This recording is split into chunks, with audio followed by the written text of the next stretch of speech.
दोस्तों नमस्कार। Agro commodities में अमेरिका बाज़ारों पर पूरे विश्व की नज़र रहती है, चाहे वो सोयाबीन हो, कॉटन हो या फिर गेहूं।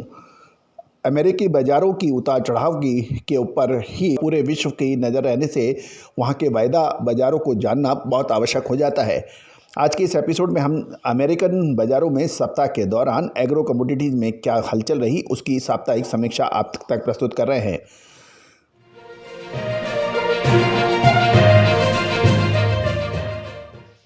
दोस्तों नमस्कार, मैं colonel Ajay, CEO Ajay astro money group first global astro finance digital channel से आपसे मुखातिब होता हूं। आज 17 दिसंबर सन 2022 शनिवार। American future market agro commodities के अंदर सप्ताह विशेष हलचल का रहा।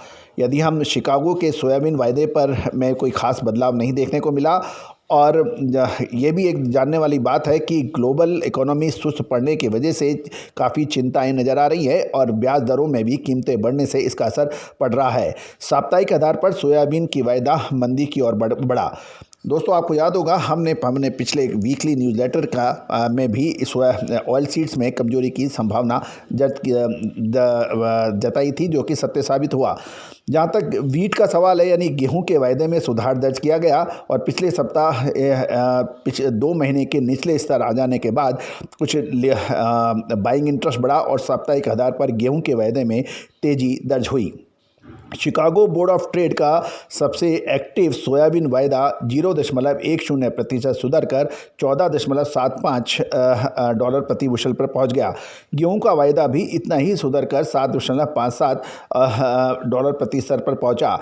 मक्की के वायदे में भी $6.54 पर यह मामूली बढ़त 0.20% बढ़ा।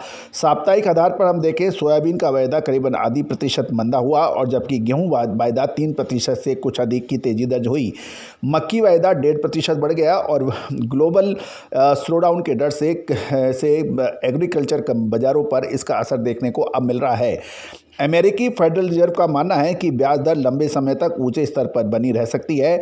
इसके एक दिन बाद ही अमेरिकन खुदरा बिक्री में बीते नवंबर महीने में जताई गई उम्मीद से अधिक गिरावट दर्ज हो गई।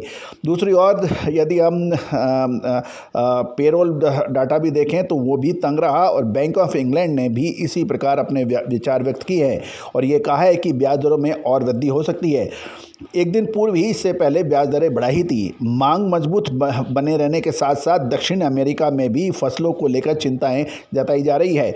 सोयाबीन बाजार पर दबाव बढ़ रहा है और अमेरिकन कृषि विभाग ने एक दिन पहले ही कहा 8 दिसंबर को समाप्त हुए सप्ताह के दौरान सोयाबीन की कुल 29.43 लाख टन एक्सपोर्ट हुआ और एक सप्ताह पूर्व इसकी तुलना में सोयाबीन की नवीनतम निर्यात बिक्री 69% ऊंची है। ये 15 से 26 लाख टन के बीच कारोबारी द्वारा व्यक्त किए गए पूर्व अनुमान की तुलना में भी काफ़ी ऊंची बताई गई है।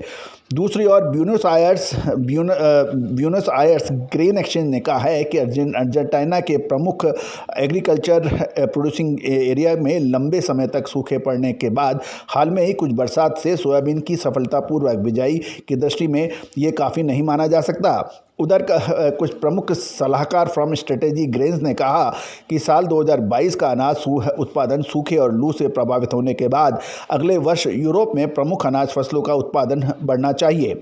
साल 2023 के लिए अपने आरंभिक पूर्वानुमान में इस फर्म ने कहा है कि सॉफ्ट गेहूं का उत्पादन इस वर्ष हुए 12.55 करोड़ टन की तुलना में 2.50% बढ़कर 12.87 करोड़ टन होने की संभावना है। उसने आगे यह भी बताया जहाँ तक मकई का संबंध है तो उनका मानना है कि इसका उत्पादन बढ़कर 6.37 करोड़ टन हो सकता है, जो कि सीजन 2022 में हुए 15 वर्षों के सबसे निचले उत्पादन यानी 5.05 करोड़ टन की अपेक्षा 26% ऊंचा होगा।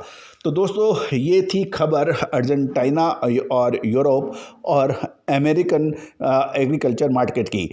दोस्तों आप हमारे चैनल पे पहली बार आए हैं, अभी तक सब्सक्राइब नहीं किया है तो इसको सब्सक्राइब, लाइक और शेयर करना बिल्कुल ना भूलें। लाइक जब कीजिएगा यदि आपको पसंद आता हो तो, अन्यथा बिल्कुल मत कीजिएगा। बेल आइकन यानी घंटी के निशान को भी पुश अवश्य कीजिएगा ताकि देश दुनिया की खबर, राष्ट्रीय व अंतर्राष्ट्रीय एग्रो कमोडिटीज़ की सभी जानकारियां आप तक पहुंचे। याद रखिएगा, यदि आप व्यवसाय में आगे रहना चाहते हैं, एग्रो कमोडिटीज़ की उत्पादन, मार्केटिंग या बिकवाली में अच्छे दाम चाहते हैं, तो आपको सभी सूचनाओं से रूबरू और यानी अपडेट होना पड़ेगा। और उसके लिए एकमात्र ऐसा चैनल है जो सारी जानकारियां आप तक पहुंचाता है। अतः इसको सब्सक्राइब कीजिए। कमेंट बॉक्स में आपके विचार अवश्य दीजिए कि क्या इस बार गेहूं का उत्पादन बढ़ सकता है, क्या मकई का उत्पादन बढ़ सकता है। यद्यपि हम लगातार आपको सरकारी आंकड़े भी दे रहे हैं कि बिजाई अधिक हो रही है, तो क्या बिजाई के आंकड़े अधिक होने से फसल अच्छी हो जाती है? क्या फसल के सारे मापदंड सही हो जाते हैं? किसान हो या व्यापारी, अपनी राय कमेंट बॉक्स में अवश्य लिखिए। All the very best, good luck, happy trading.